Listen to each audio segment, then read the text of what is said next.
క్రైస్తవ విశ్వాసమునకు సంబంధించి జూలై 3వ తేదీకి 2 ప్రత్యేకతలు కలవు. యేసుప్రభు శిష్యులలో ఒకరైన తోమా గారు 52వ సంవత్సరంలో మన భారతదేశమునకు వచ్చారు. కేరళలోని మలబార్ తీరాల్లో ఆయన పరిచర్య చేశారు. ఆ తర్వాత చెన్నైకి సమీపంలో ఉన్న మైలాపూర్ దగ్గరకు వచ్చి అక్కడ కూడా చాలా పరిచర్య చేసిన తర్వాత 72వ సంవత్సరం జూలై 3వ తేదీన ఆయన హతసాక్షి అయ్యారు. కనుక ఆ యొక్క హతసాక్షి అయినటువంటి సమయ సందర్భానికి సంబంధించి జూలై 3న సెయింట్ థామస్ డేగా, ఇండియన్ క్రిస్టియన్ డేగా సెలబ్రేట్ చేసుకోవటం జరుగుతుంది.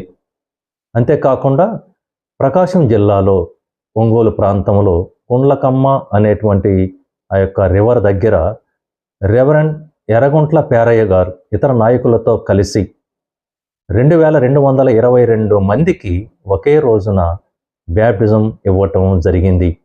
అది ఆ క్రిస్టియన్ హిస్టరీలో మన రాష్ట్రంలో జరిగినటువంటి ఒక గొప్ప అద్భుతం.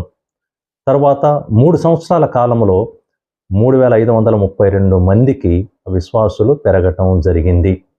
కనుక ప్రతి దేశంలో దేవుడు అద్భుతాన్ని జరిగిస్తూ ఉన్నారు, అనేక మందిని రక్షిస్తూ ఉన్నారు.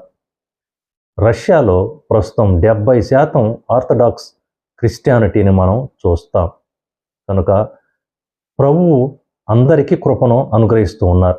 కనుక భారతదేశంలో ఉన్నటువంటి ఆంధ్రప్రదేశ్ రాష్ట్రంలో ఉన్నటువంటి మనం సెయింట్ థామస్ గారి యొక్క జీవితాన్ని బట్టి, ఆయన యొక్క పరిచర్యను బట్టి ప్రభువును స్తుతించుదాం.